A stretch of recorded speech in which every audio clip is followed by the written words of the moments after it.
Señoras, señores, muy buenas tardes. ¿Cómo están? Sean todos bienvenidos. Gracias por acompañarnos. Les habla Ricardo Aparicio, como siempre, un placer el acompañarles. Y además hoy la palabra placer se multiplica como las ondas en un lago cuando lanzas una piedrecita, porque hoy vamos a volver a tener al hombre que a través de las ondas hercianas, a través de la radio, creo que es el que más veces ha dicho la palabra placer, ya que durante 30 años dirigió el programa Viajar es un placer. Lo digo no porque sea mi amigo, que además lo es, no porque sea una excelente persona, que además lo es, sino porque es verdad, creo, para mí, el mejor programa que se ha hecho en la radio en materia de viajes.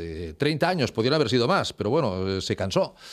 Se cansó, es lo que tienen los Géminis, que a veces se cansan y dicen, no, ahora me dedico a otra cosa. A los 45 años había visitado todos los países del mundo. Él va a ser uno de nuestros invitados después de que hace unas 3 semanas aproximadamente, 3-4 semanas, nos habló de viajes con el doctor Guerola, con el profesor Ayué, que va a ser nuestra terna de esta tarde. Así que gracias por acompañarnos este 17 de noviembre, que es el Día Mundial de los Niños Prematuros. Yo mando un abrazo a todos los papás y a todas las mamás y a todos los niños y niñas que han nacido prematuros, que sé que están luchando, que están ahí contra viento y marea, pero esos luchadores luego saldrán fuertes. Así que un beso a todas las familias que tienen niños prematuros en casa. Sean bienvenidos, esto es Salud y Calidad de Vida.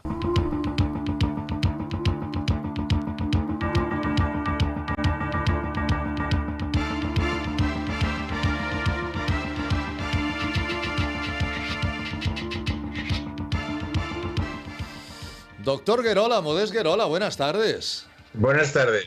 Angiólogo, cirujano vascular. ¿Cómo está usted, doctor Guerola? Muy bien. No le veo. ¿Por qué no le veo? ¿Usted? Pues estoy aquí, yo sí te veo. Ya. Bueno, no, es que aquí el que tiene la clave de todo es el señor Olari. Aleix es el que decide cuando yo veo, cuando no veo. El problema es ahora. El problema es que Mira, ya estoy aquí. El problema es que si yo no veo, la audiencia, los oyentes tampoco y los espectadores tampoco lo ven. El que yo lo vea es digamos que es secundario. Doctor Guerola, felicidades. Es usted muy feliz y yo que me alegro. Tiene usted una hija fantástica. Tengo un hijo y una hija que me siento muy orgulloso. Obviamente, el hijo también, está claro. Pero ahora hablamos concretamente de Eila. Un beso enorme para Eila. Vamos a hablar de dar la vuelta al mundo, doctor Guerola. ¿Qué le parece? Bueno, largo camino. Hombre, una vuelta al mundo, Willy Fogg la dio en 80 días, ¿no? A mí siempre me ha gustado conocer países. Sí. Pero tengo, como ya se comentó el otro día, tengo la tendencia a buscar países más próximos en cuanto a sociedad y civilización como la nuestra. Usted es europeo. Sí, cuando he estado en otros países y desarrollados, o sea, Japón, por ejemplo. Hombre. No acabo de encontrarme como en casa. Si ya vamos a sociedades que son muy, muy distintas a la nuestra, como los países pues árabes, Israel, India. Es encantador y las personas son magníficas, o sea que no tengo nada en absoluto en contra y volvería, y de hecho en alguno de estos países he vuelto más de una vez. Bueno, en algunos de esos países, perdón que le interrumpa, usted ha ido, porque me lo ha comentado, muchas veces por cuestiones profesionales. Siempre en estos países siempre ha sido por cuestiones profesionales. India, y de hecho, India es un país que usted visita un día, pero poco más. India es un país que usted ha visitado en más de alguna ocasión por los temas de los marcapasos en su momento, ¿eh? Mira, he estado 2 veces en la India. ¿A solo 2? Yo pensaba que eran más. Una de las veces estuve en 10 ciudades en 10 días. Bueno, no está mal, sí, sí. Yo hice algo parecido, no tan lejos, pero entre la Costa Azul y la Riviera Italiana, yo creo que más o menos en coche, más o menos tengo ese récord también, ¿eh? Y luego, pues sí, surgen toda una serie de historias y de cosas que son sorprendentes para nosotros, Sí, porque, bueno, como digo, es una sociedad con una forma totalmente distinta de vida, una forma de entender la vida. seguro, ¿Eh? seguro, seguro, O seguro. sea, yo estaba con una persona que lo único que tenía era la ropa que llevaba encima. Sí, Me sí, senté en cuclillas con él sí. en el borde de la carretera, que es donde él vivía, y le pregunté, digo, pero oye, no tienes nada más, ¿no? No, no. Oye, Y seguro, ¿por y, qué se- y no seguro, luchas, no por algo más? Dice, no, es que si los dioses quieren que yo viva así, pues bien. Y el hombre se le veía feliz, no se le veía angustiado, ni... No, bien, me parece bien. Es una forma de entender la vida sí, totalmente distinta a la nuestra. sí. Es, No hay consumismo como en nuestro país. ujú. Tenemos que tener el coche más grande, la casa más grande, el traje más caro. Allí no, no. Lo importante es vivir. Allá son los del chiste, del consumismo, ¿no? Allá siempre con su mismo traje, con sus mismos zapatos, con su mismo, Sí, con, este chiste no con lo lo mismo, con sabía. lo mismo siempre, ¿no? Con lo mismo siempre. Pero dicen aquello que no es más feliz el que más tiene, sino el que menos necesita, ¿no? O sea, también es otra filosofía de Sí, vida. pero nos hemos criado en una sociedad donde el tener se ha convertido en una Pues necesidad. se va a acabar, doctor Guerola. Ayer nos decía Santiago Niño Becerra, que ya sabe que es un excelso Sí. catedrático de economía, que el único pero que tiene es que siempre nos pinta un panorama agorero, nos lo pinta triste, pero lamentablemente está acertando. Este es el problema de mi querido Santiago Niño Becerra. Nos decía que esto se ha acabado. Es decir, esto de que cada vez más y cada vez más y cada vez intentar más, esto está llegando al final, ya la cuerda se ha tensado tanto que se va a romper. Y nos dijo ayer mismo en el programa que un 10% de la sociedad se la van a rifar, profesionalmente hablando. Se la van a rifar, van a ganar lo que quieran, van a llevar, decía textualmente, Ferraris, lo que quieran. Después habrá un 30% que bueno, digamos que llegará holgadamente a final de mes, pero el otro 60% lo va a pasar mal, ¿eh?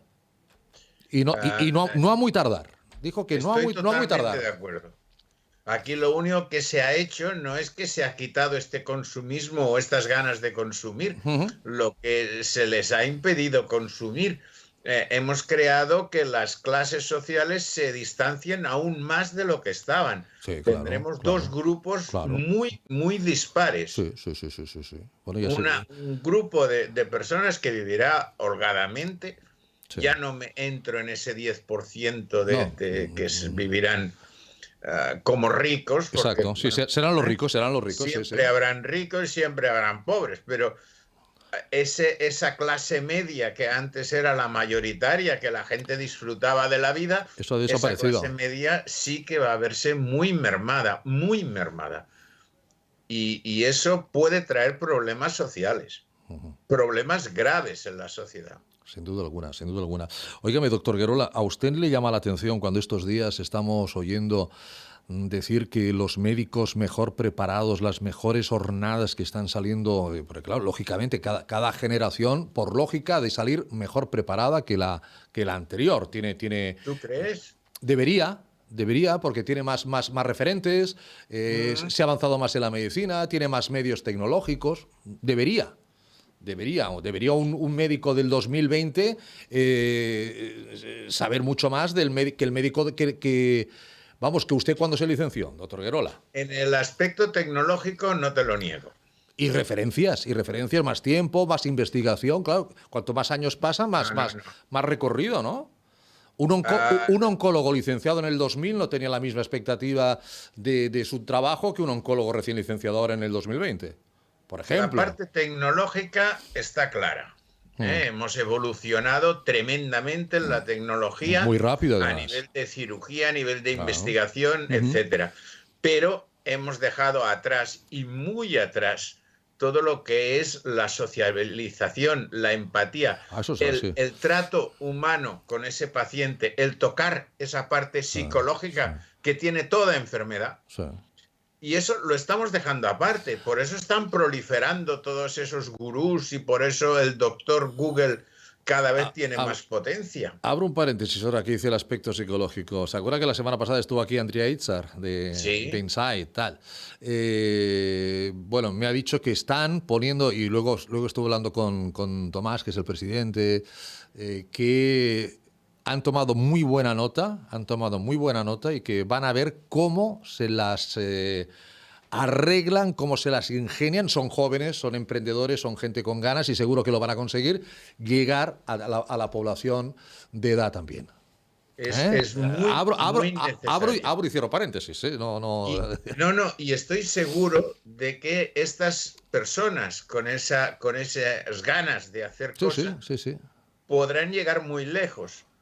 Ellos están empezando. Eso, todos hemos empezado cosas en la vida. Tienen 20 y 20 y pocos años, doctor Guerola. Pero esa ilusión y esas ganas son las que les pueden hacer triunfar si siguen trabajando. Ah, hay que tocarlo todo. Los jóvenes es la parte más simple. Ellos conocen Internet, viven en este mundo virtual de las redes y es mucho más fácil llegar a ellos a través de las redes.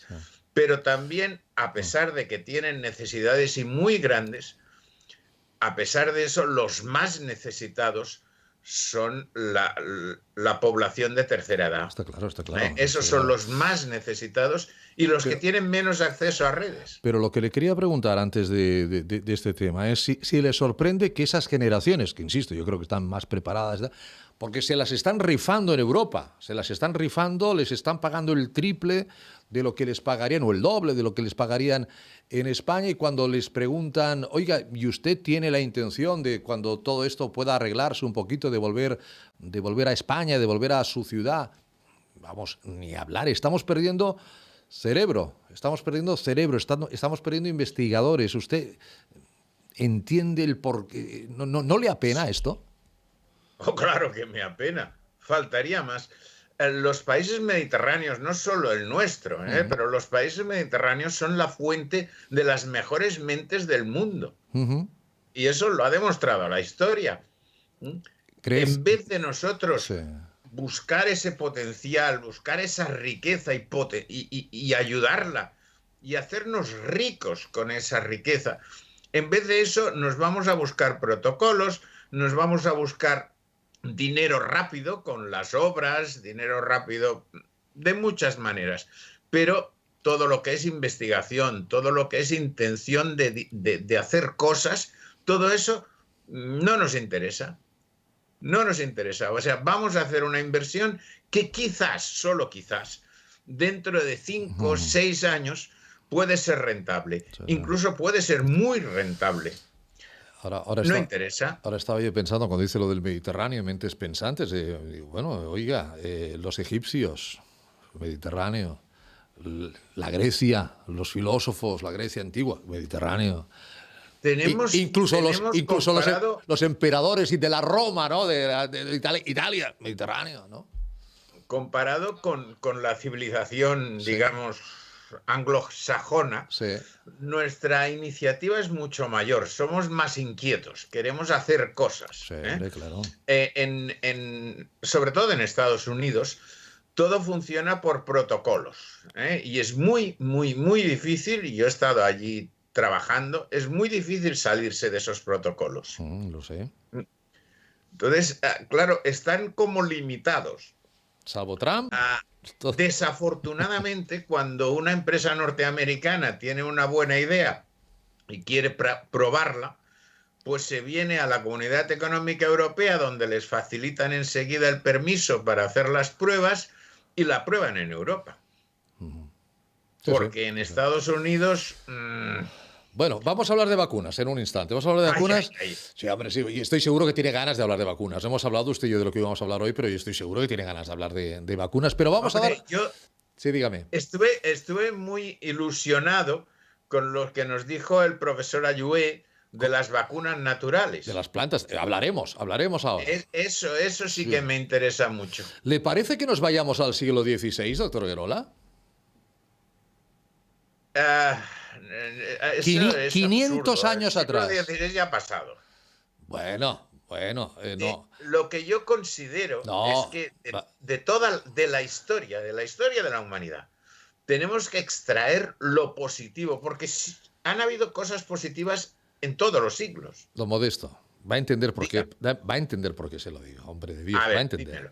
Entre 1519 y 1522, en ese periodo de 3 años, ahora hace 500 años, 5 naves y 244 hombres al mando de Fernando de Magallanes partían en un viaje que duraría esos 3 años y del que tan solo, fíjese, de 244, regresaron 18.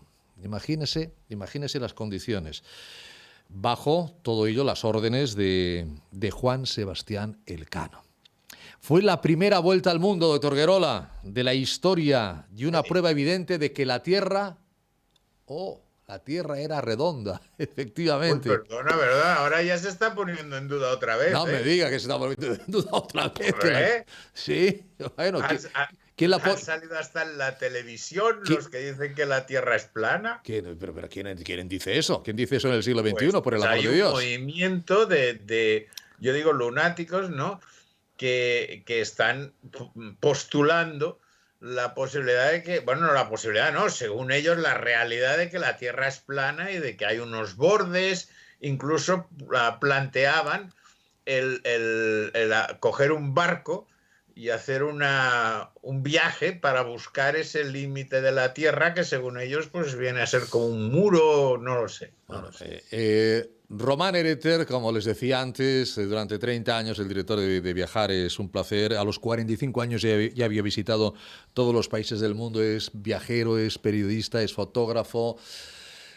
Román Hereter sabe muy bien que la Tierra es redonda. Román, buenas tardes.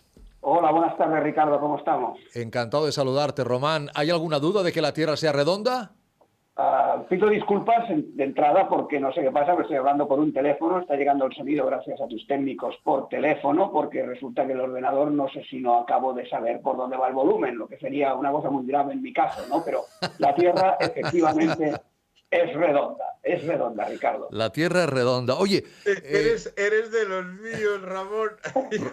Román, perdón. Bueno, hay que decir que al doctor Guerola tuvo que ser su nieto, ¿no? El que le instaló el Skype, o sea que... No, mi hija. Eila también. Claro. Otra medalla para Eila, mira. Otra ella medalla. es una experta, ella vive con la informática. Bueno, pero desde entonces, ahora dígame una cosa, doctor Guerola, cada martes usted qué hace, ya sabe el botón que tiene que, porque está siempre en el mismo sitio, bien centrado, o sea, uno de esos con una S. Ya no se mueve de ahí, ¿eh? Clico ahí y ya está. Exacto. Funciona, no tocayo, ¿eh? Si se mueve, si va bien, si va bien. Toca este ordenador. Roba, lo importante es verte, lo importante es que estás ahí y, bueno, oye, es una conexión telefónica, pero visual, que eso es lo bueno. Mira que he participado en algunas reuniones de Zoom y cuando veo que alguien no pone el micrófono en marcha, digo, este cateto, pues bueno, ahora me debe pasar a mí con Skype, que no estoy tan familiarizado. Son cosas... Son cosas de un hombre que ha dado la vuelta al mundo, que dicen que viajar enriquece, que viajar es cultura, que viajar pues que te hace mejor persona o que al menos vas adquiriendo muchos conocimientos. ¿Qué iban a buscar por 1519 estos hombres? ¿Ellos iban a buscar dar la vuelta al mundo realmente? No os lo vais a creer, ¿Sabes qué iban a buscar? ¿Qué iban a buscar? Vacunas. ¡No me digas! Lo que oyes. Ay, si los de Pfizer y de Moderna hubieran estado en el siglo XVI. Iban a buscar vacunas. ¿A dónde las iban a buscar? Mira, en el siglo XIV hubieron la peste negra, la famosa peste bubónica, ¿no? La peste negra. Sí. Entonces, pues eso duró unos cuantos años, fue una pandemia, murieron prácticamente 2/3 de la población de toda Europa, etcétera, sí. Y creían que era por respirar el aire, cuando se demostró mucho más tarde de que era un tema que venía a través de las ratas y las pulgas, primero de los camellos a las pulgas de los barcos comerciales, Sí. y luego pasaba a través de las ratas a los seres humanos. Pero la gente pensaba que estaba provocado por respirar el aire, los famosos aerosoles que ahora pensamos todos, ¿no? Sí, sí. Y entonces en aquel momento se decía que respirando plantas aromáticas, y en el caso de los ricos especias, esto se curaba. Y por tanto, en los siglos siguientes, porque esa pandemia no se centró en 20, 30 años, sino que duró sus secuelas durante 2 siglos y medio o 3, creían que el clavo de olor, el hecho de respirar el clavo de olor, era precisamente una de las fórmulas de evitar esa peste. Lo creían, no era cierto, pero lo creían. Tanto es así que los médicos de la peste llevaban esa famosa nariz donde se ponían una máscara, lógicamente, que eso Sí. se ha reproducido en los carnavales de Venecia, Sí, y sí. realmente se ponían clavo de olor precisamente en esa máscara donde la nariz era muy larga y pensaban que era así. Y básicamente iban a buscar nuez moscada y clavo de olor, que tanto en tiempos isabelinos en Inglaterra se pensaba que la nuez moscada también iba en contra de la peste, y el clavo de olor, pues en eso que te he comentado de los médicos de la peste. Pero- ¿Qué pasaba exactamente? Ahora te explico el por qué iban allí. Sí, pero pusieron proa ¿a dónde? Fernando de Magallanes dijo, ¿proa a dónde? ¿Hacia Estados Unidos? ¿Hacia las Américas que había conquistado Colón unos años antes? Cuando Colón llega a América, Sí. Portugal y España se reparten el mundo Sí. a través de una bula papal y el Tratado de Tordesillas. Y dice, todo lo que está a la izquierda, lo que es América y tal y cual, pertenece a España; todo lo que está a la derecha, si vemos el mapa, el planisferio plano, como decía el doctor, Sí. pues entonces es de Portugal. Entonces, ¿qué pasa? Que estas islas, que en épocas ya anteriores, siglos anteriores, los árabes vendían esas especies que eran carísimas y que venían a través del Océano Índico y se compraban en Alejandría y eran carísimas, cuando el Imperio Otomano domina esta zona, suben todavía más de precio. Y entonces los portugueses habían ido a buscarlas rodeando el Cabo de Buena Esperanza en todo el continente africano para llegar a la India y luego a las Molucas. Entonces, cuando el Tratado de Tordesillas marca ese meridiano que reparte el mundo en una parte y en la otra, queda muy claro en la parte del Atlántico donde está esta línea, pero esa línea sigue por el otro lado, que es lo que se llama el antemeridiano, lo que está al otro lado del mundo. Y entonces Portugal y España se disputan un poco la posesión de estas islas, el lugar único en el mundo donde había nuez moscada y clavo de olor. No se habían aclimatado en ningún otro lugar. Por tanto, llegar ahí era súper espectacular. Era de los portugueses, y Magallanes le dice a Carlos I de España, V de Alemania, le dice, oye, yo sé un camino para encontrarlas por el otro lado, que es a través de América, ¿vale? Claro. Y entonces descubrió el famoso Estrecho de Magallanes para llegar precisamente por el otro lado. Estoy seguro que nos está escuchando y ahora intervendrá también el profesor Ayue, que le encantará esto de la nuez moscada, esa isla donde está el clavo, esto que nos cuentas. Salen 244 y vuelven 18. Claro, podemos imaginar en el siglo XVI cómo eran las embarcaciones, ¿no? Igual que antes la Niña, la Pinta y la Santa María. Vamos, aquello en el Cabo de Buena Esperanza tendría que ser un festival de movimiento, escorbutos y bueno, todas las enfermedades habidas y por haber. ¿Qué pasó durante ese viaje, Román? Bueno, el primer problema fue que Magallanes engañó un poco. Iban 5 naves con 5 capitanes. Magallanes llevaba una y 4 más. Sí. Los demás eran castellanos, españoles, y Magallanes era portugués. Ya no se fiaban mucho el uno del otro, ¿no? Se marcaban un poco unos y otros, ¿no? El primer gran problema que se encontraron, porque claro, es un viaje. A Colón solo le costó 7 semanas o 8 llegar a América. Estos estuvieron 3 años dando la vuelta, ¿no? Sí. Entonces, lo primero que se encontraron, llegaron a Brasil, a Río de Janeiro, que todavía no era posesión portuguesa, y ahí compraron alguna fruta, etcétera, para luchar contra el escorbuto, pero les llegó el invierno. Les llegó el invierno en lo que es la Patagonia, y a partir de ahí se estuvieron 5 meses parados. Después, el Magallanes decía que conocía el paso para pasar precisamente al otro océano, que se llamó Pacífico, porque después de atravesar por las tormentas y tal, vio que el mar estaba tranquilo y lo bautizó como Pacífico. Menudo. Pues a partir de ahí una de las naves ya se volvió a España, diciendo, ya hemos encontrado el paso, nosotros nos han pagado por esto y nosotros volvemos. Magallanes se empecinaba en que había que seguir, etcétera. Entonces ya siguieron cuatro naves. Estos que se fueron eran listos, Román. Estos que dijeron ya. Estos que se fueron Vamos a España ya. A bordo de la nao San Antonio, llegaron a Sevilla y dijeron, bueno, ya hemos regresado y tal. Entonces, aparte de eso, claro, todos se pensaban que el Pacífico era mucho más corto, que se encontraría, porque también Colón quería llegar a Japón y se encontró con América, ¿no? Entonces, el Pacífico estuvieron también mucho tiempo, hasta el punto de decir que se acababan comiendo el serrín y las cuerdas. El cuero de las cuerdas hacían sopa, porque no había nada de comer, porque eran muchos días, hasta que llegaron a la llamada Isla de los Ladrones y luego a Filipinas. Y a partir de ahí, pues se recuperan un poco y antes de llegar a las Molucas, Magallanes se pone del lado de un sultán concreto, lucha contra otro sultán y ahí muere Magallanes. En la batalla de Mactán, pues muere Magallanes junto con 8 hombres más. Sí. Entonces ya solo quedan 3 naves. Dicen que con 3 es demasiado, los hombres se reparten en 2 porque muchos habían muerto y continúan dos naves llegando a las Molucas. ¿Y ahí qué compran? Clavo de olor. Clavo de olor, que es lo que tenían que ir a buscar. Sí. Y a partir de ahí tendrían que volver las 2 naves por el otro lado. Resulta que una decide quedarse allí y la de Magallanes continúa y ahí sí gira por el Cabo de Buena Esperanza, vuelven a pasar 1000 calamidades porque no pueden tocar ningún puerto porque están dominados por los portugueses, que es el gran enemigo, claro. Y en este sentido llegan a Cabo Verde. A partir de Cabo Verde sí que hacen ver que son de otra expedición, consiguen algunos alimentos y al final llegan a Sanlúcar de Barrameda y luego a la Rada de Sevilla al cabo de 3 años diciendo hemos sido los primeros que hemos dado la vuelta al mundo. Fíjense lo que nos cuenta Román, que además el puñetero que bien lo explica, ¿no?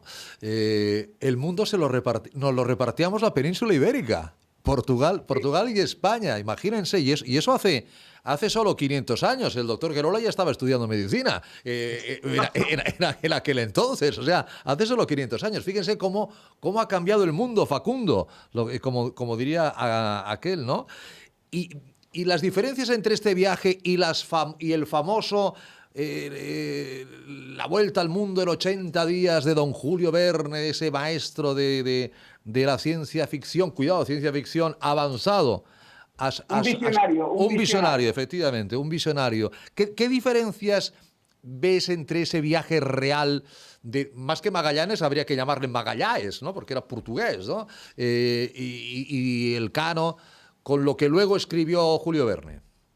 Bueno, de entrada Magallanes hay que decir que no lo consiguió. Los que lo consiguieron fueron Elcano y sus 17 Sí, compañeros. Magallanes se quedó allá muerto, sí.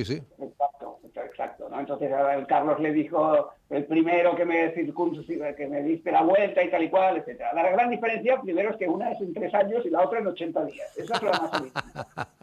Esa es la más evidente. La gran diferencia.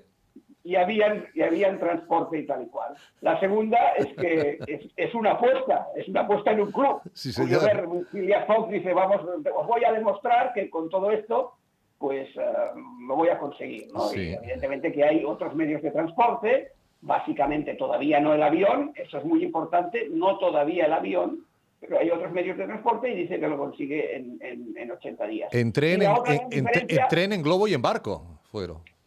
Sí, en carreta y en bueno, sí, claro, sí, sí, claro. Exacto. No. Y la otra gran diferencia es que uno va para el este y el otro va para el oeste. ¿Vale?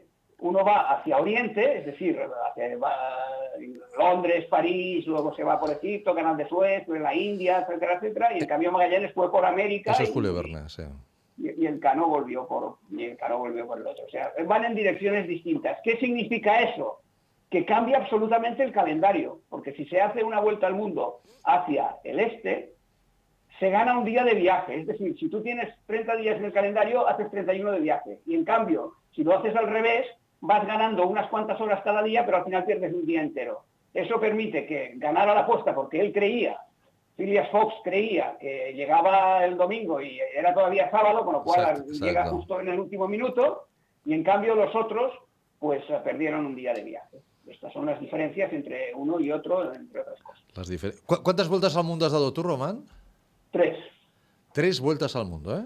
Sí. Bueno, aquí lo que hay que diferenciar claramente es que dar la vuelta al mundo... Exacto. ¿Cómo se cuenta que uno da la vuelta al mundo? Es decir, ¿hay que tocar unas ciudades determinadas para decir he dado la vuelta al mundo? No, dar la vuelta al mundo es ir por un lado y volver por el otro. Vale, es así de sencillo. Es decir, la gente dice, no, la vuelta al mundo significa que ha visitado todos los países del mundo. Esto es otra historia. Y la gente muchas veces se equivoca en esto porque es clave. Es decir, si tú sales de un lugar y das la vuelta a esa tierra que efectivamente es redonda, y vas por el este y vuelves por el oeste, estás dando una vuelta al mundo. Podríamos hacer una vuelta al mundo si tú vas a Nueva Zelanda, que está en las antípodas, vas por el este, por ejemplo, haces un Barcelona, Hong Kong, Auckland, y vuelves Auckland, Los Ángeles, Barcelona. Ya estás haciendo una vuelta al mundo. Esto es una vuelta al mundo, exacto, ¿vale? Sí. Esto es simplemente eso. ¿Qué pasa? Que es una satisfacción. El hecho de dar una vuelta al mundo, dices, hombre, en un viaje he conseguido una cosa que me satisface profundamente, que es haber dado la vuelta al mundo. Luego, las paradas que haces en cada lugar y los intereses que tú tengas en cada lugar, pues lo puedes hacer a medida. Entonces, si bien la vuelta al mundo se podría hacer prácticamente en 48 horas entre avión y avión y comer un piscolabis en el aeropuerto y punto, pues yo creo que una vuelta al mundo hoy en día lo ideal es 23, 24 días, 25, no más, porque si estás más de 3 semanas viajando, también te acabas cansando. Y los cambios horarios, múltiples usos horarios, ¿eso no agota más? ¿Eso no estás todo el día tocándote el reloj, atrasándolo, adelantándolo? No. Yo creo que normalmente lo que hay que hacer es hacer 4 o 5 paradas máximo. 4 o 5 paradas, ¿vale? Entonces, si tú coges vuelos nocturnos, una de las claves importantes de la vuelta al mundo es que hay una tarifa de vuelta al mundo que te permite por 1.500, 1.600 euros hacer esa vuelta al mundo en avión. Es decir, si a ti ir a Nueva Zelanda te cuesta 1.200 euros ida y vuelta, o 1.300 más o menos, pues por 300 euros más puedes ir por un lado y volver por el otro. Y además puedes elegir las paradas que tú quieras hacer.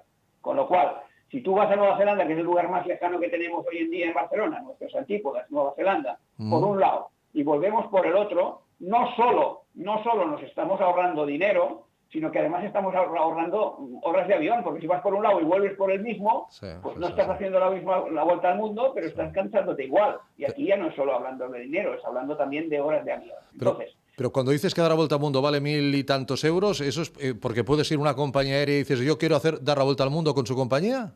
Las compañías aéreas tienen tarifas de vuelta al mundo que prácticamente lo haces con una compañía y tienen acuerdos que entran dentro de esa misma tarifa. Entonces, tienes que coger una compañía que evidentemente sea potente. No lo vas a hacer con Air Europa, por poner un ejemplo, y no quiero hacer publicidad, ¿no? Pero tiene que ser una compañía que tenga largas conexiones. Pero no quiere decir que todos los tramos tengas que hacerla con la misma, sino que en algunos casos determinados hay acuerdos que permiten coger otra compañía.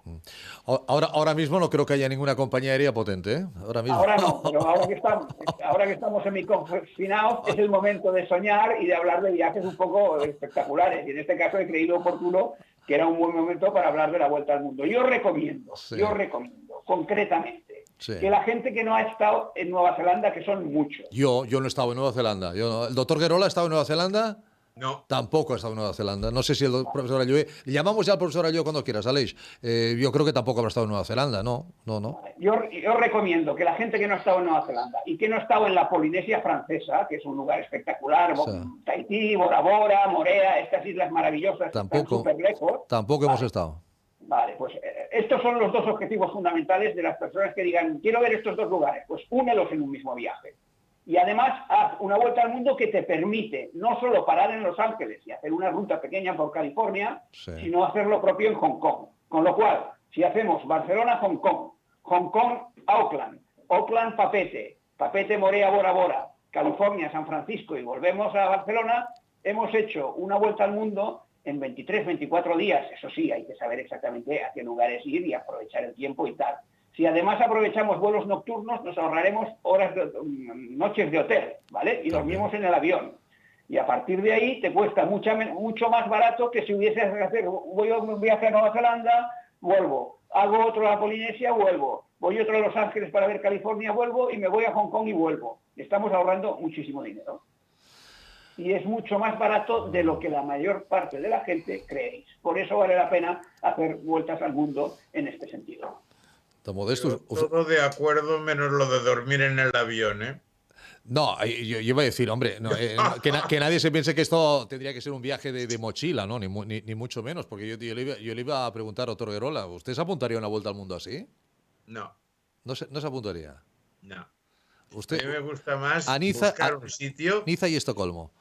Ojo, Nueva Zelanda es uno de los lugares que me gustaría ir. Hombre, Mi hijo ha ido a Nueva Zelanda, ¿eh? Que le Y bailen, volvió encantado. que le bailen y le canten la jaca ahí, ¿eh? La jaca que No, hacen los del ver equipo de esta rugby. sociedad, ver este mundo, esto es completamente distinto de lo que tenemos, esas montañas, ese paisaje. Ah, los animales, la fauna, Sí. la fauna de ese país. Uf. Pero yo prefiero viajar a Nueva Zelanda, Ujú. estar unos días en Nueva Zelanda, recorrerme en Nueva Zelanda, alquilar un coche, ir arriba, ir abajo, Claro. De conocer hecho, a alguien del país que me enseñe las peculiaridades del Pero país, seguro que esos lugares donde no van los turistas. pero Nueva Zelanda ya tarda un mes, ¿no, Román, para recorrerse Nueva Zelanda? 11 días, 4 en la isla del norte, 7 en la isla del sur. Te hacen la jaca en privado, conoces a gente del país. Te llevo a unos restaurantes con unas ostras y una carne excepcional. Hacemos sobrevuelos en helicóptero del monte Cook, cruceros por los fiordos, etcétera, etcétera, etcétera. Es decir, A eso no le puedo decir que no, doctor Guerola. Eso, vamos, ningún ser No, humano puede... ¿eh? La yo mi la jaca en privado. el tiempo que siempre he pensado para estos viajes, porque si no después me canso, son unos 15 días. Que con eso normalmente Sí. te da tiempo a visitar, no todo, Sí, yo estoy de acuerdo pero también, sí estoy de acuerdo. 15 lo días, 15 días. suficiente. Pero bueno, ¿Eh? podemos alargar hasta los 21 días, 3 semanas, para dar esa... Sí, Para no, dar una esa... semanita más no viene de aquí. Ahora, para eso... si haces 11 días en Nueva Zelanda, que es un ritmo de ver cosas, evidente, porque hay lugares muy interesantes en Nueva Zelanda, con todo esto que te he comentado, luego hay que descansar 4 días o 5 en la Polinesia, donde estás en un hotel con los pilones, con el bungalow encima del agua, donde estás prácticamente 2-3 días descansando del movimiento anterior de Nueva Zelanda. O sea, hay que saber estructurarte el viaje a medida de tus intereses. Esa es la clave. Eso sí. Allí es donde ha estado mi hija. Eso sí le gusta a Modesto, eso sí. Ahí con tu zumo de Yo frutas. prefiero Nueva Ahí. Zelanda, lo de descansar en un bungalow sobre el agua y yo soy un poco inquieto. Pero qué agua, doctor Guerola, agua, vamos, Sí, turquesa, agua, vamos, agua. un agua impresionante, magnífica. Ahora, para ir a esos sitios, Román, doctor, hay que ir vacunados. A día de hoy habría que ir vacunados. Y yo no sé si Pfizer y Moderna nos darían ahí una mano, un empuje para poder hacer esta vuelta al mundo. ¿Qué piensa, doctor Guerola, todo esto que está saliendo de Pfizer, de Moderna? Yo 90% de efectividad, pues yo no, yo 94,5%. ¿Usted ha visto algún estudio? ¿Usted ha visto alguna nota científica mínimamente seria? ¿Verdad que no? No. Eso es como si es algo y digo, no, yo tengo una vacuna al 99%, ya está, ¿no? Yo tengo muchísimas dudas al respecto. O sea, una vacuna, primero ya en 2 fases. Eso ya nadie me ha explicado por qué en 2 fases. O sea, que no es suficiente potente. Las 2 dosis se refiere, ¿no? O Las es dosis. que si te la dan toda de una sola fase te puede provocar una reacción excesiva.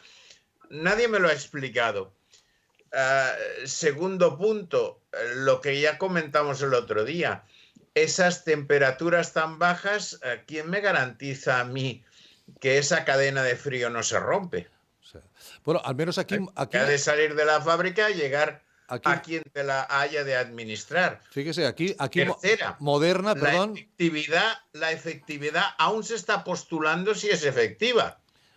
Claro, uno dice el 90%. No se sabe si es efectiva. Y si es efectiva, tampoco sabemos durante cuánto tiempo. Ahí está. No sabemos cuánto tiempo duraría la inmunidad. En el caso de que ese 90% tienes síntomas después de ponerte la vacuna. Y si resulta que tienes que ser efectiva para una semana, pues, amigo, eso no, como que no me convence mucho, ¿eh? No, y lo del bajo cero son 80 la de Pfizer, Moderna lo rebaja a 20. Román, todo esto, ¿la vacuna lo va a solventar? ¿La vacuna va a volver a llenar hoteles?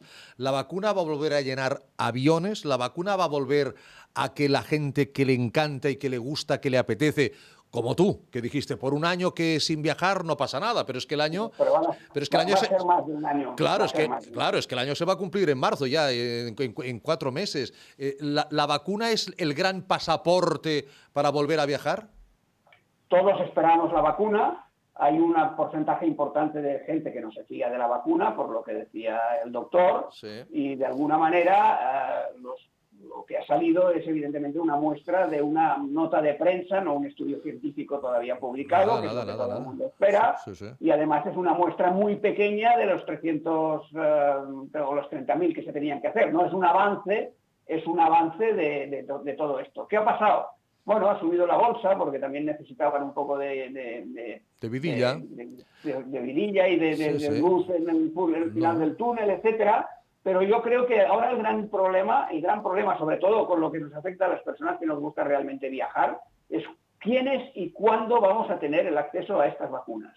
Porque en principio se está hablando de los mayores de 80 años o de 65 años. Y personal sanitario. Y personal sanitario, luego supongo que ya ejércitos, policías, etcétera, y tal y cual, ¿no? Entonces, ese mapping de por qué grupos de población se van a poder ir vacunando, yo creo que esa es un poco la clave. Yo sí que te digo que hay mucha gente que tenemos muchas ganas de viajar. Entre otras cosas, y entre paréntesis, te diré que he mencionado 2 destinos. Nueva Zelanda, ejemplo de llevar la pandemia, es donde menos ha afectado la pandemia, y la Polinesia Francesa 3/4 de lo mismo. Pero bueno, eso es simplemente una apunte. Román, por volver a viajar, tú serías el primero en ponerte la vacuna en el momento en que, lógicamente, una vacuna no se va a poner hasta que las autoridades sanitarias la autoricen. Eso está claro, Yo seguramente esperaría un mes. Si pudiese elegir la fecha, pero es que creo que tampoco va a ser eso. O sea, yo creo que me voy a tener que apuntar en una lista de decir, necesito para mi trabajo, tal y cual, poderme poner la plan. Un mes para ver qué pasa, ¿no? Un mes para ver qué pasa. Si yo pudiese elegir cómo ir a un restaurante, decir, oye, pues ¿cuándo vas a ir al restaurante? ¿El día que abre o esperamos una semana a ver si no se ha muerto nadie del restaurante, ¿no? Eso cuando se inaugura un restaurante. Pues bueno, si esto es una semana, yo creo que la vacuna, si yo pudiese elegir, sería un mes. Yo creo que sería un mes. ¿Cuánto tiempo elegiría usted, doctor Guerola, para vacunarse? Yo por el momento no me planteo la vacunación. Que vayan pasando, ¿no? Momento. Que vayan pasando, ¿no? No, que me lo expliquen, que me den datos, no que me vaya diciendo el fabricante o los políticos, que son los que nos están vendiendo la vacuna, están actuando como vendedores de las empresas farmacéuticas. No, ni los políticos ni la empresa farmacéutica. Cuando se obtengan datos, cuando me lo expliquen, decidiré sí o no. Por el momento y con lo que hay, no.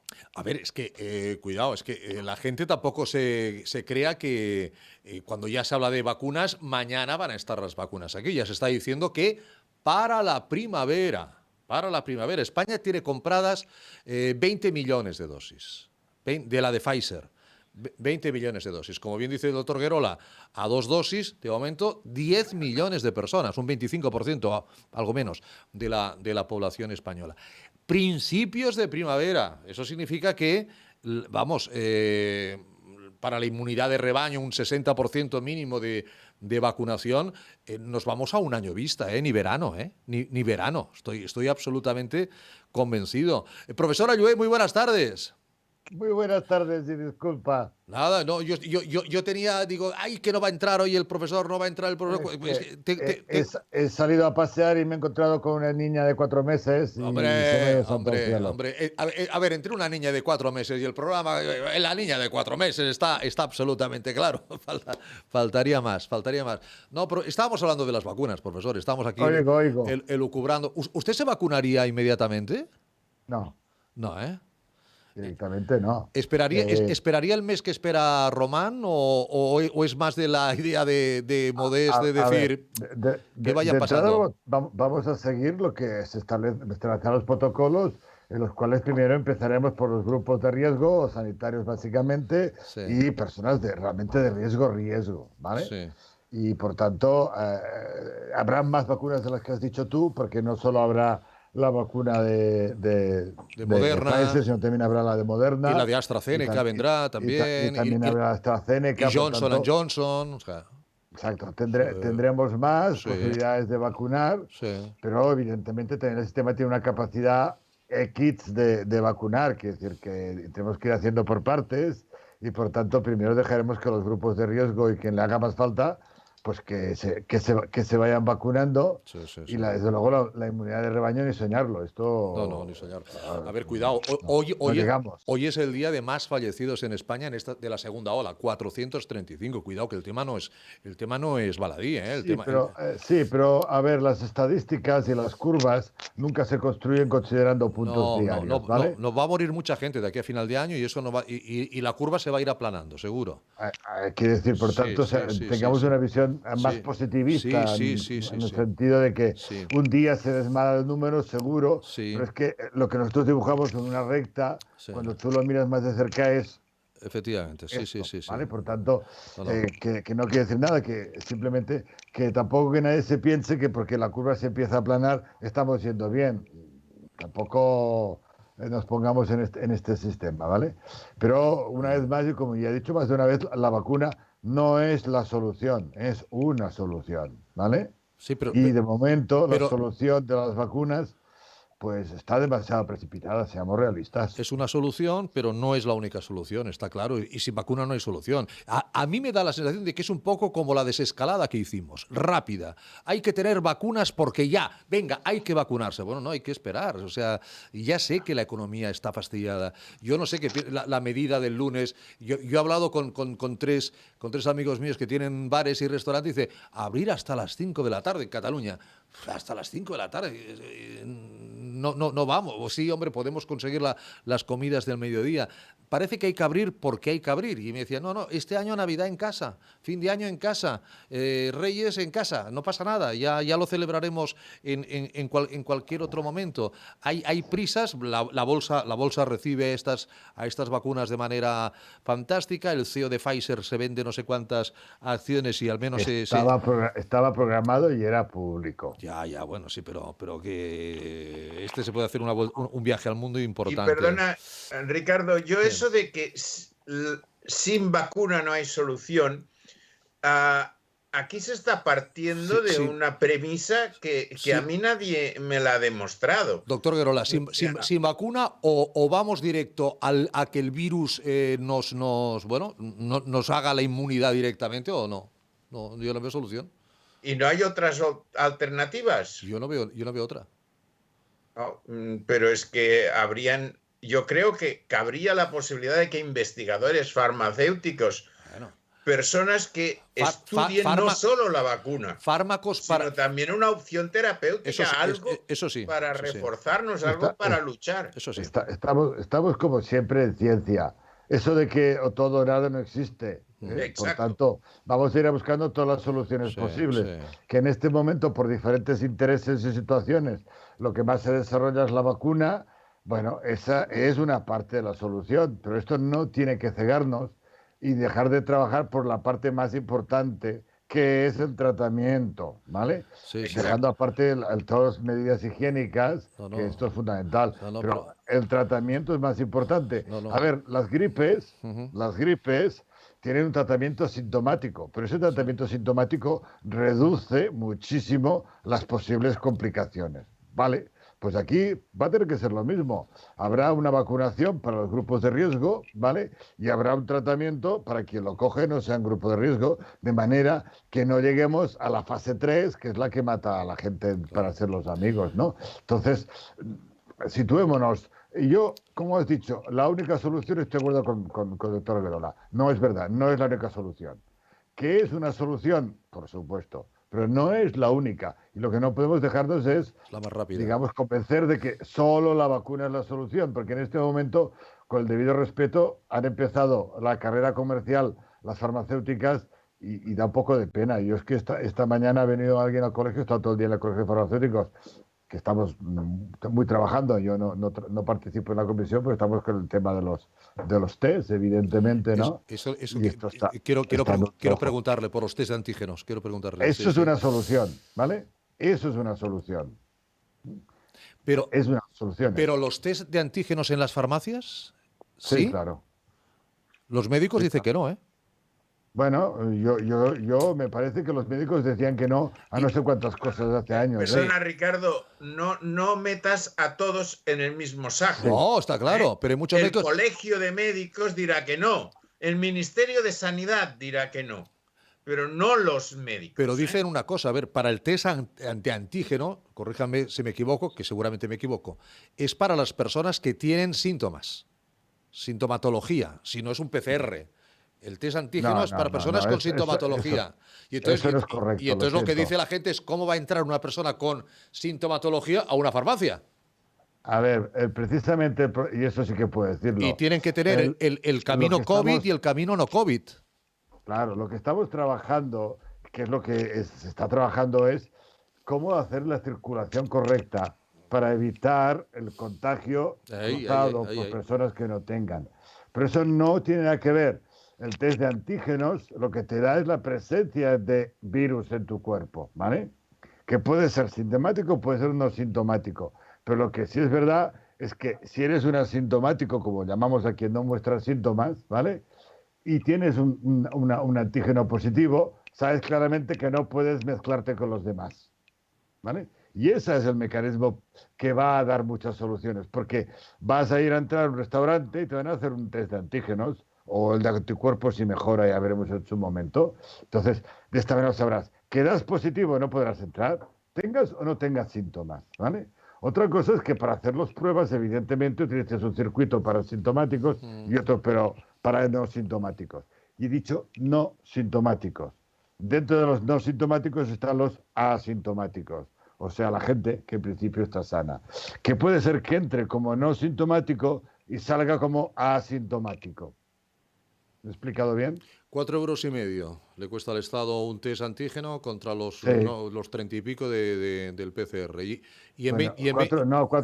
Perdón, pero 4,5 €, estos son reales, los del PCR, hay que poner todos los gastos de añadidos de la persona que hace, el tiempo que utiliza, el transporte hasta la central de análisis, la amortización del aparato. Aquí no, porque la Valle Hebrón aquí estuvo unos días sin hacer nada porque se estropeó el aparatito. Sí, lo sé. Aquí en 20 minutos se tiene el resultado. En 20 minutos tienes el resultado. Por tanto, cuando vas al restaurante, mientras te tomas la cerveza en un apartado, ¿vale? Bien separado, pues sabes si puedes entrar o no puedes entrar. O sea, los que dicen que el test de antígenos es solamente para las personas con síntomas, no es correcto. Esa es una visión médica. Esa es la visión, claro, es lo que yo he oído, claro, esa es la visión médica, claro. Pero es que estamos hablando de test de autodiagnóstico. Y entonces cuando dicen, hombre, esa persona cómo va a ir a la farmacia? Se tiene que ir al hospital. Claro, ahí está, ahí está. Claro. Por eso, quiero decir que no, es una visión muy médica. La versión pragmática, la útil es, oiga, yo me hago un test y sé si tengo o no tengo infección. A ver, Román y yo estamos bien, que sepamos, estamos bien, yo me encuentro fantástico, perfecto, pero puede ser un asintomático. Sí, perfectamente. Te haces un test y dejarás de ser un no sintomático para convertirte en un asintomático. Porque no puedes decir que eres asintomático si nadie te ha dicho si tienes el virus. Pero, por ejemplo, dicen que el PCR es como una foto fija del momento. Llevan una PCR ahora a las 8:52 y es lo que yo tengo a las 8:52. Yo si esta noche me voy de farra, pues mañana por la mañana puedo estar súper contagiado. ¿El test antígeno también es una foto fija? Puedes estar contagiado, pero no ser contagiante. Por eso sí, eso es verdad. Pero ¿el test antígeno también es una foto fija? ¿Es del momento? Sí, por supuesto. Un momento, ¿eh? O sea que antígeno, vamos a ver. O sea, al final el bueno es el test serológico. Sí, a ver, la PCR es un mecanismo por el cual amplificamos fragmentos de RNA, en este caso el virus del RNA, y ahí es donde están los errores posibles de la PCR, y determinamos que tenemos virus en nuestras muestras, o sea, en nasal, en fosa nasal y en boca, faringe, si se hace, ¿vale? Faringe, ¿ok? El antígeno es lo mismo. En vez de determinar virus, RNA detecta la presencia de unas moléculas que indican que hay una infección vírica. Porque eso es el antígeno. Sí. Román, que levantas la mano, sí. Sí, puedo hacer 2 preguntas de periodista, ¿eh? Sí, muy bien. Simplemente dos preguntas de periodista. Muy sencillas. Las que no sé hacer yo. Muy bien. No, ni mucho menos. Pero hombre, una cosa es el conductor del programa, que además sabe de medicina, y yo soy un pobre periodista que de vez en cuando viaja, ¿vale? Bien. Cuando Ricardo y yo nos vamos a una masía a comer a un restaurante, por lo que decía de los antígenos, nos podemos hacer el test de antígenos que vale 4,5 € y esperarnos 20 minutos tomando una cervecita a que nos digan ¿puede pasar usted a la mesa? ¿Es esto? Sí, señor. 20 minutos esperando la respuesta, ¿no? Vale. Esa es la primera pregunta, muy práctica, porque van a abrir los restaurantes, dicen que el próximo lunes, y yo ya tengo ganas de ir. No os explico en este momento el movimiento que hay para poder comercializar las pruebas de antígenos. Porque claro, el mercado potencial es brutal. Pero tiene que haber personal ahí en el restaurante, un personal sanitario, un personal formado para hacer el test. Imposible. Yo no digo nada. No, yo no creo que no dice nada. No, yo he puesto el ejemplo claro porque es el tema. Y la segunda pregunta, si Boris Johnson estuvo hospitalizado y pasó el coronavirus creo que fue en abril o en mayo y tal y cual, sí. ¿Por qué ahora se tiene que volver a aislar cuando teóricamente ya lo ha pasado y ya no debería ni contagiar? ¿Cuántos meses han pasado, Román? ¿Perdón? ¿Cuántos meses han pasado desde que lo tuvo? Ha pasado más de medio año. 7, 8, ¿no? Sí. Con lo cual demuestra, no tenemos ninguna seguridad. La inmunidad es breve. Esa es la clave, ¿no? Esa es la clave. Claro. Vendría a ser como una gripe. El hecho de haber pasado la gripe no te impide volver a pasar la gripe el año que viene. Incluso si hay una mutación de ese virus, ese mismo año puedes volver a pasar la gripe. Eso es una de las cosas El gran problema de las vacunas es que tampoco sabremos hasta cuánto durarían y hasta cuándo te tendrías que poner la siguiente, creo yo, ¿no? Exacto. En este momento no se sabe cuánto tiempo duraría la inmunidad si es que se consigue una inmunidad. Vamos a ver, yo también le quiero preguntar a la profesora Ollé si él ha visto en el Colegio de Farmacéuticos que están reunidos toda esta semana, ¿han visto algo científico, algún papel científico tanto de Pfizer como de Moderna que hable de esos ensayos del 90 o del 94.5% de efectividad? No hay nada. No, sí, pero es que además el problema es que vamos tan deprisa que estamos trabajando con datos previos. Que eso en ciencia es una aberración bastante importante, ¿vale? Es una pequeña muestra de todas las que se han hecho, quiero entender, ¿no? Y entonces, quiero decir, de momento sabemos, parece ser que será eficaz, pero de momento no da tiempo, porque hemos ido a velocidad de vértigo, saber cuánto tiempo nos protegerán esos anticuerpos. Porque a mí, si producen anticuerpos en el 94%, que quiero recordar que los estudios se hacen no con toda la población, sino con grupos determinados de población. Por tanto, la respuesta no es la misma que tenga yo, que la que tengas tú, que la que tenga el doctor Guerola ni Román, ¿vale? Y menos si hablamos de edades y de otras situaciones, y tampoco tenemos ni la más remota idea de cuánto durarán esos anticuerpos. Pues de que tengamos una producción de 5.000 millones de anticuerpos en 24 horas, que desaparezcan a los 14 días, que esperemos que no. Nos quedan 2 minutos y me dice Aleix que hay una cantidad enorme de gente que está interesada en lo que ha dicho el profesor Allué y lo que Román le preguntaba de los restaurantes. Vamos al restaurante, nos tomamos la cervecita y en 20 minutos sabemos si entramos para la sala o nos vamos para el hospital. ¿Tú te acuerdas de lo que quería hacer el doctor Oriol Michá? No. Sí, el ensayo con la entrada en un teatro que era el Apolo, me parece. Y hacer el ensayo dentro y verlo. Sí. Pues, pero están preguntando y la pregunta se repite. Dice, claro, como no sabemos cuánto dura, si es la foto fija, cada vez que voy a un restaurante me van a tener que hacer lo mismo. Sí. O yo digo, no, estuve el otro día en Campapet y como estuve en Campapet ya tengo el salvoconducto. Tenemos un problema, que lo que necesitamos realmente bien, es tener una prueba de anticuerpos, la que se hace pinchando en la sangre, ¿vale? El serológico, claro. Exactamente, y entonces ese sí que nos da una idea de cómo estamos, si lo hemos pasado y si tenemos. Pero claro, lo que tampoco sabemos es qué nivel de anticuerpos tenemos y si eso es capaz de controlar o no la infección vírica. Y no nos dice de cuánto hace que tenemos eso. Ya. Tanto seremos, de momento va a foto fija, Al inicio de este problema se hizo un estudio con personas que habían pasado el coronavirus y se miraron los anticuerpos y se vio que duraban muy poco. Como lo que nos queda en el programa, que no nos queda nada. Ya lo he visto.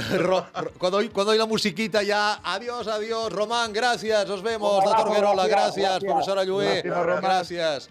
Nos vemos, Aleix Alari, les habló Ricardo Aparicio, gracias, cuídense mucho. Mañana volvemos, mañana estaremos aquí, hablaremos de los pacientes crónicos mañana y también de cómo cuidar a los cuidadores de personas con cáncer y también a los propios enfermos de cáncer. Gracias, hasta mañana, buenas noches.